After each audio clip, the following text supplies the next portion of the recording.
Bonjour à tous, Hélène Romano. Alors, j'ai un parcours un peu particulier. Je suis docteur en psychopathologie, donc je suis psychothérapeute, psychologue, et j'ai fait des études pour avoir un doctorat qui me permet d'être chercheur. Je suis habilitée à faire des recherches, donc je suis à la fois praticienne, je m'occupe d'enfants, beaucoup, d'adolescents, de familles qui ont été exposées à des événements traumatiques difficiles, et je fais de la recherche par rapport à ça. Le traumatisme, déjà, c'est une effraction, au sens médical du terme, traumatisme crânien, traumatisme osseux. Et au niveau psychique, une effraction traumatique, c'est que psychiquement, on a été blessé, comme une cassure, une fracture dans le psychisme. Le psychisme, c'est ce qui me permet d'être moi vis-à-vis des autres. Et on a des événements traumatiques, c'est des événements qui vont entraîner cette effraction, cette blessure du psychisme. Ce n'est pas n'importe quel événement. Ce sont des événements qui confrontent à la mort, mais la mort dans mon ressenti, dans ma réalité. Ça, c'est très important, parce que ce n'est pas forcément la mort dans la vérité judiciaire, policière que l'on peut rencontrer. Par exemple, un parent dont l'enfant se blesse et saigne beaucoup à la tête, on se blesse un petit peu, ça saigne très vite, et on peut avoir des parents qui sont à juste titre paniqués, qui appellent le SAMU en disant sa tête est explosée, on voit son cerveau. Le SAMU arrive, bon, 3 points de suture, même pas grave, mais le parent a cru que son enfant allait mourir. Donc l'événement traumatique, il est là. J'ai cru que j'allais mourir, ou j'ai vu quelqu'un mourir. Ça, c'est un événement traumatique. Et les agressions sexuelles, les menaces de mort, le harcèlement ont une dimension de mort psychique, donc sont considérés comme des événements traumatiques. Donc c'est important de le dire parce que tout n'est pas événement traumatique.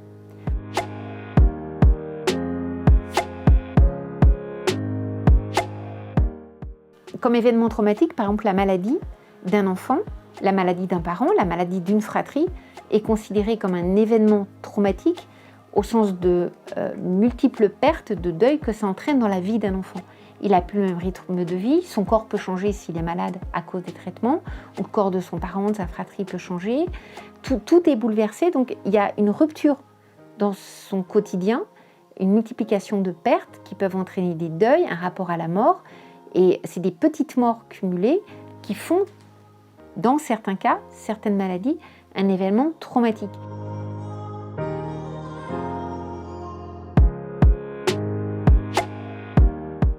Alors, on reste très marqué actuellement, que ce soit les parents et les professionnels, par l'idée qu'un enfant, alors un enfant 0, 10 ans, 12 ans, ne comprend pas les choses comme un adulte, comme s'il était préservé, protégé des horreurs de la vie, des choses difficiles de la vie.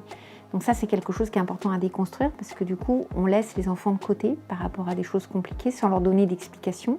Et comme un enfant, il a horreur de rester sans compréhension par rapport au monde qui l'entoure, il va théoriser. Souvent, les théories sont bien pires que la réalité. Donc la construction des adultes, que les enfants n'ont pas de mémoire, ne comprennent pas, ne sont pas capables d'être touchés par les événements qui les entourent, oublient, enfin toutes ces choses-là. Dans la réalité, les études montrent que ce n'est pas du tout le cas et qu'au contraire, les enfants ont besoin d'être accompagnés, d'avoir des explications des adultes avec des mots simples qu'on va adapter selon les âges et de ne pas rester dans le vide. Pour un enfant, c'est important de rappeler qu'il n'a pas les mêmes ressources cognitives, il n'a pas les mêmes capacités à s'exprimer, il n'a pas la pensée abstraite d'un adulte, donc lui, il est vraiment dans le concret, dans l'émotionnel. Donc si, prends un exemple, un enfant va en école maternelle et c'est compliqué le matin, donc le parent vient le chercher à midi, à la fin de la journée, il a eu 2 moments dans sa journée de séparation, lui, il a eu 2 journées d'école. Pas une, mais 2, parce que 2 fois, il a dû se séparer de maman et de papa, c'était douloureux. Quand on leur dit « la planète brûle », c'est une expression d'adulte pour essayer d'alerter sur les enjeux écologiques, l'enfant, il croit pour de vrai que ça brûle. Quand on leur dit que le virus de la Covid risque de tuer, si on ne met pas le masque, ils sont intimement convaincus que s'ils n'ont pas le masque, ils vont mourir. Donc ils sont dans le concret.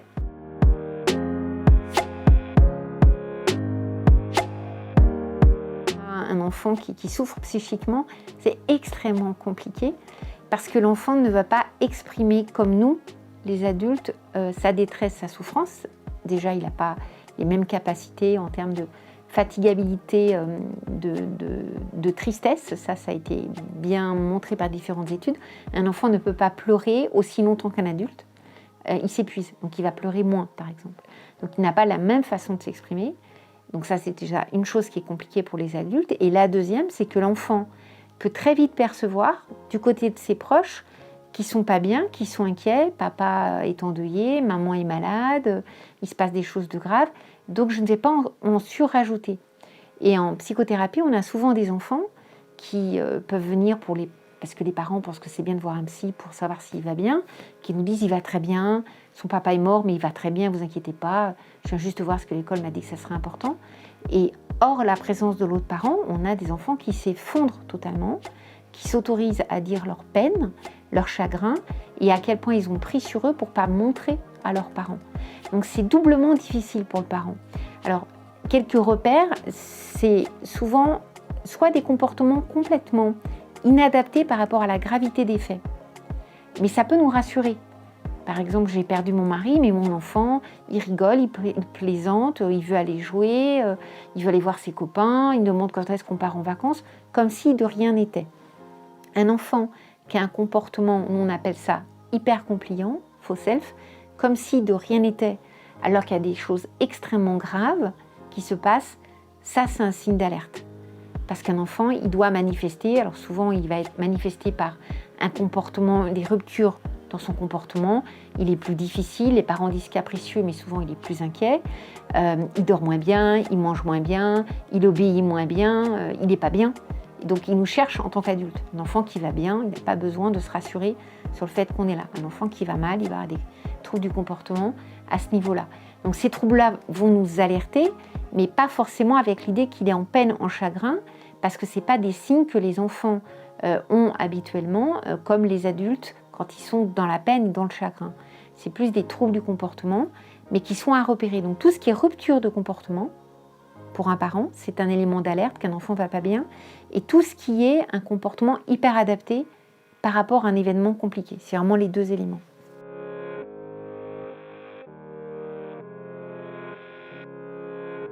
Donc c'est extrêmement important de ne pas le laisser seul par rapport à ça, parce que l'événement traumatique, si on prend une image, c'est comme si l'enfant, l'adulte aussi, mais l'enfant, est projeté dans un autre monde où il n'a aucun repère. C'est un monde de l'indicible, inintelligible. Il n'y a pas de mots, c'est extrêmement compliqué, il ne comprend pas ce qui se passe, il n'arrive pas à décrypter les choses. Donc c'est extrêmement important que l'adulte ne le laisse pas tout seul de l'autre côté de la rive, essaie de le ramener du côté du vivant, sans le forcer à parler, mais en essayant de comprendre, en utilisant beaucoup le jeu, j'ai l'impression, je me demande. Et un point très important, c'est de ne pas banaliser les faits. Parce que comme l'enfant manifeste la plupart du temps pas à quel point il souffre, les adultes ont tendance à dire « bon, c'est pas grave, il va bien, pas de problème », et à banaliser. Et on n'autorise pas l'enfant à en parler. Donc c'est compliqué parce que l'enfant il garde pour lui, puis à un moment donné, ça fait un peu comme une cocotte minute, jusqu'à ce que les troubles explosent, et là, ça devient beaucoup plus compliqué.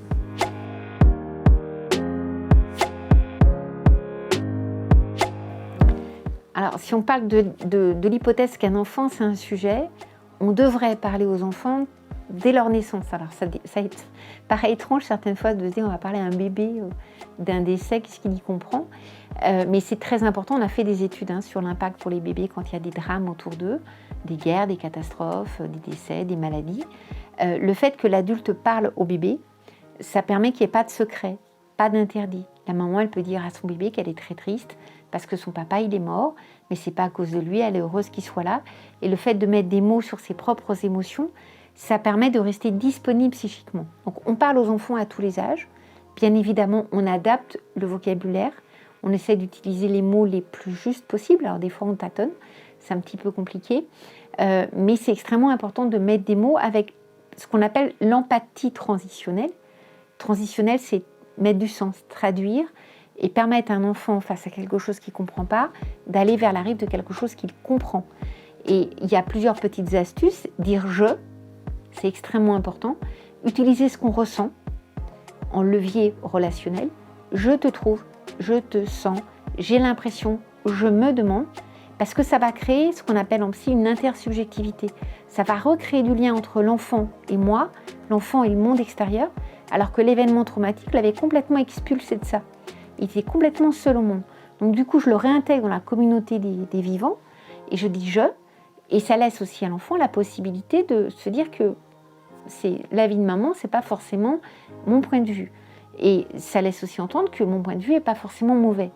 Si je prends un exemple d'un enfant qui me dit « c'est de ma faute, c'est que mon petit frère est mort, si mon petit frère est malade », le premier réflexe de parent, c'est de dire « non, c'est pas de ta faute ». Là, c'est terminé, il n'y a plus de communication. Pourtant, on a essayé avec notre cœur de parent de dire quelque chose qui nous paraissait juste. Mais même si j'ai juste, pas la faute de mon enfant s'il est mort, c'est pas ça qui va l'aider. L'empathie transitionnelle, c'est de lui dire ta remarque est importante, ta question est importante, et il faut savoir qu'un enfant, il ne pose jamais une question gratuitement, il a déjà une théorie derrière. Je vais essayer de te répondre. Moi, ce que je pense, c'est ça. Donc, je lui dis qu'il est important. Si sa question est importante, ça veut dire qu'il est important. Je ne dénie pas, je ne méprise pas sa pensée, même si je ne suis pas d'accord. Et je lui dis, pour moi, je pense que ça peut être ça.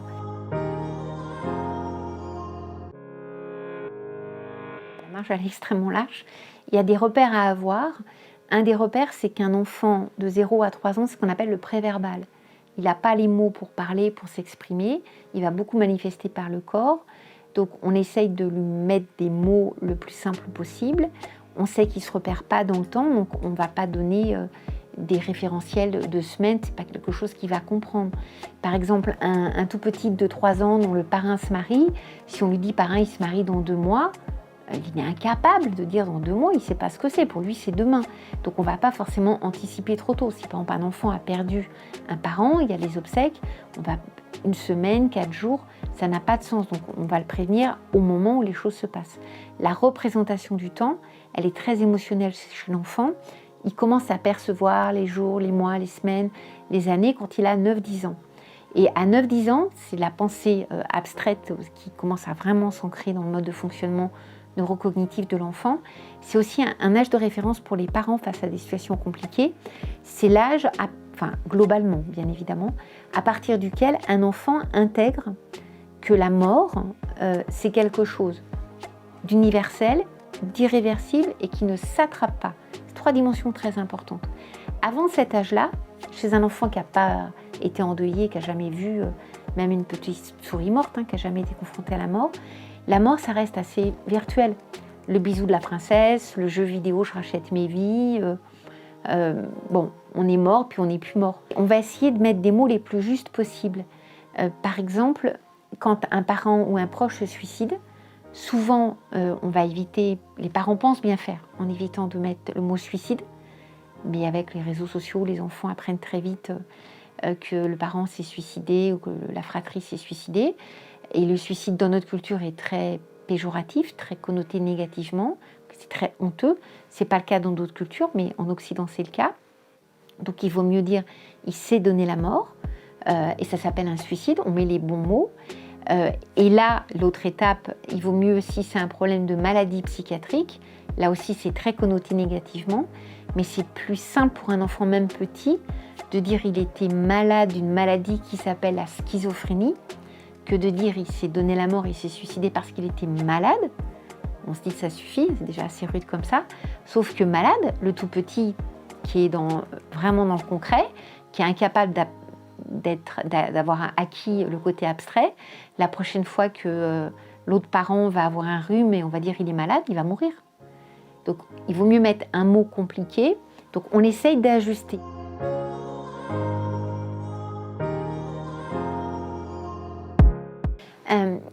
Ce qui est très important pour un parent quand on a l'impression, des fois c'est notre impression, parce que nous-mêmes on n'est pas bien, que notre enfant ne va pas bien, ou que des proches nous disent « dis donc, je trouve qu'il a changé », c'est blessant en tant que parent.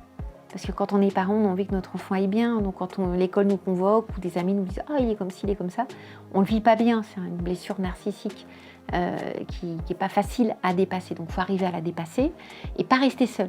Ça, c'est un énorme conseil. On ne reste pas seul. Après, les ressources, elles sont différentes. Certaines fois, dans la famille, il y a des amis, des proches, des frères, des oncles qui ont d'autres enfants qui vont être de très bons conseils. Moi, je suis psy, mais je ne suis pas pour la psychiatrisation à l'extrême des troubles des enfants. On peut trouver au sein de la communauté familiale des relais Certaines fois, on n'ose pas, on a honte, on ne veut pas. Les médecins de famille sont souvent des très bons relais aussi pour pouvoir parler, expliquer.